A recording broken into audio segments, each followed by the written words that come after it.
Alberto? Araw-araw ka na lang ba uuwi ng lasing? Ano bang pakialam mo? Nasaan na yung perang pangbayad natin sa kuryente at tubig? Huwag mo akong hanapan ng pera dyan. Dahil wala akong may bibigay sa'yo. Anong wala? Siguro inubos mo na naman sa alak na yan ang pera mo. Nakita mong katapusan na ng buwan ngayon. Paano pag naputulan tayo? Hindi pa putol mo. Problema ko pa ba yun? Hindi ka na naawa sa anak mo? Katulad niyan, wala tayong ulam at bigas. Paano tayo kakain? Tapos ikaw, yan pang inuuna mo. Hindi mangutang ka sa tindahan. Ano mang utang? Eh ayaw na nga nilang magpautang sa atin dahil hindi pa tayo nakakabayad. Pwede ba? Huwag mo akong dakdakan ng dakdakan. Hindi ko na problema yan. Kung kakain kayo o hindi. Lagi na lang nag-away si nanay at tatay dahil lang sa pera. Nakakasawa ka na! Ano? Saan ka pupunta? Maghahanap ng trabaho para may malamon tayo kahit 3 beses man lang sa isang araw. Hindi ka alis. Wala akong sinabing umalis ka. Kaya dito ka lang sa loob ng bahay. Bilisan mo! Tama na to! Sumabi ka na dyan!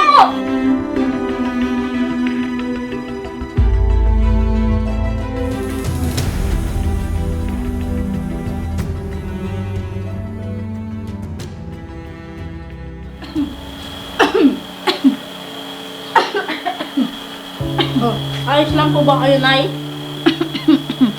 Okay lang ako, anak. Siya nga pala, anak. Huwag kang tutulad sa tatay mo na puro bisyong alam. Opo, Nay. Hindi po ko tutulad kay tatay na walang pangarap sa buhay. Basta, anak, mag-aral ka ng mabuti para umasenso ang buhay mo. Opo, Nay.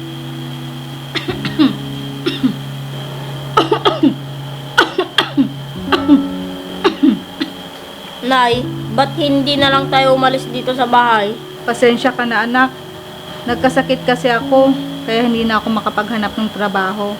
Ayoko kasing nakikita kayong laging sinasaktan ni tatay. Huwag ka mag-alala, anak. Kapag gumaling ako, aalis na tayo dito. Babalik na tayo sa probinsya. Sige po, Nay, magpalakas po kayo. Anak, payakap nga sa'yo.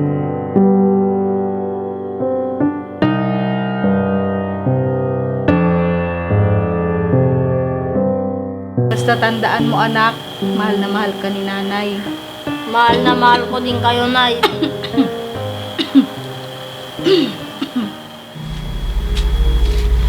Ah! Bob! Bob! Ano po yun, Tay? Ikuha mo nga ako ng pagkain dun sa loob! Tay, wala na pong ulam at bigas. Yung huling kinain po namin, kagabi pa. Anong wala? Eh nagbigay ako ng pera sa inyo kahapon ah! Eh, Tay, magkano lang naman yung binigay mo sa amin?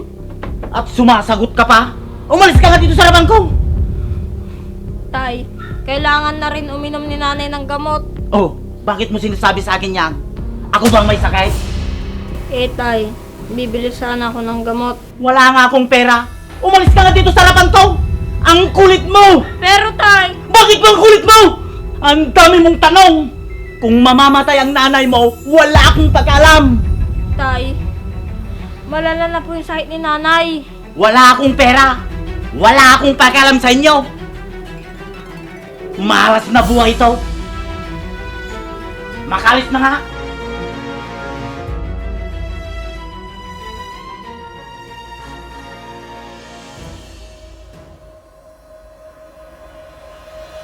Pre, tagay pa! Oo, pre.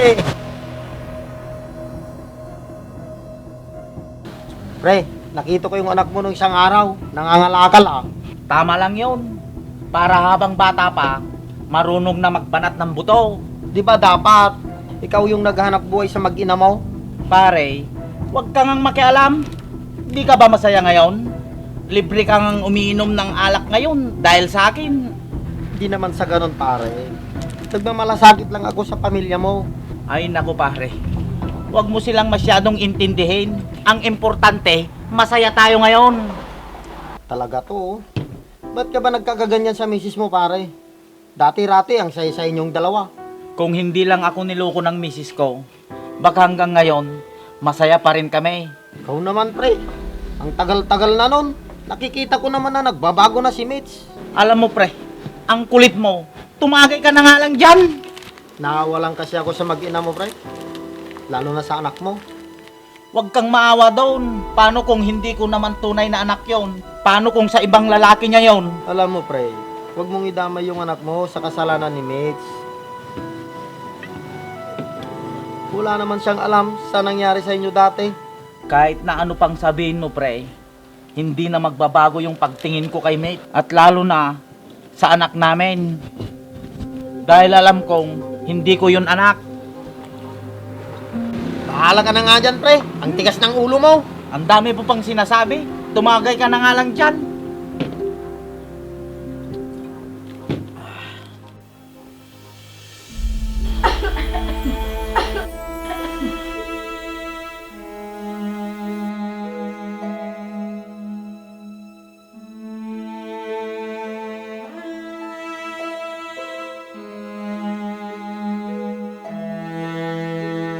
Anak, saan ka kumuha ng pera? Kumita po kasi ako ngayon sa Kalakal, Nay. Pasensya ka na anak ha. Ikaw pang naghahanap buhay para sa atin. Huwag na po kayo mag-alala, Nay. Ang mahalaga, gumaling na po kayo. Ay, ang anak ko talaga. Sana lumaki kang mabait. At kapag nagkaroon ka ng pamilya, alagaan mo sila at huwag sasaktan. Kasi magiging kawawa ang anak mo pag naging pasaway ka sa magiging asawa mo. Si nanay naman, bata pa po ko at gusto ko kayong alagaan. Hindi mo pa maiintindihan ang sinasabi ko sa iyo ngayon, anak. Basta, Nay, isa lang ang gusto ko, maging mayaman. Basta, Nay, pag yumaman ako, ibibigay ko sa'yo lahat. Lahat ng gusto mo, bibiling ko kahit ano pa yan. Tapos mamamasyal tayo sa lugar na hindi pa natin napupuntahan. At kakain tayo sa mga masasarap na kainan. Nay, nakikinig ka ba? Nay? Nay! Nay! Gumising ka! Nay! Nay! Nay!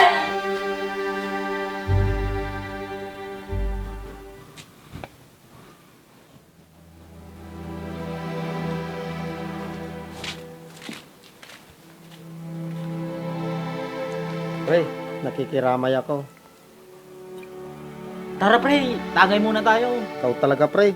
Namatay na nga yung misis mo, ganyan pa rin yung bukang bibig mo. Huwag mo nang isipin yun. Wala na tayong magagawa. Nandyan na yan eh. Grabe ka naman magsalita, pre. Asawa mo si Mitch, tapos ganyan ka magsalita sa kanya. Alam mo pre, lahat ng tao namamatay. Huwag ka naman ganyan sa asawa mo, pre. Kasi inaasikaso at hindi ka niya pinapabayaan ni Mitch nung nabubuhay pa siya.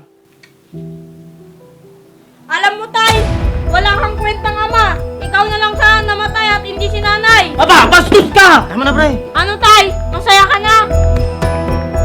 Gusto mo akong saktan? Sana namatay ka na lang. Bogs! Hayaan mo na siya pre. Pre, ba't ganyan ka? Nawala na ngayong asawa mo, tapos bala mo pang saktan yung anak mo? Pre, sobrang mahal ko si Mitch. Hindi ko tanggap ang pagkawala niya.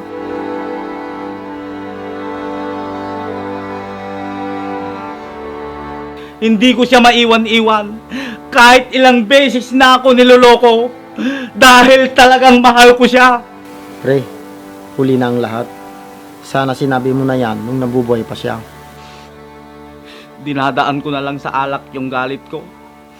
Para makalimutan ko yung sakit na nararamdaman ko. Pre, andyan pa naman yung anak mong si Bogs. Kadugo mo man siya o hindi. Kausapin mo yung anak mo, pre. At bumawi ka sa pagkukulang mo sa anak mo. Susubukan ko, pre. Tama na, pre. Kaya mo yan, pre.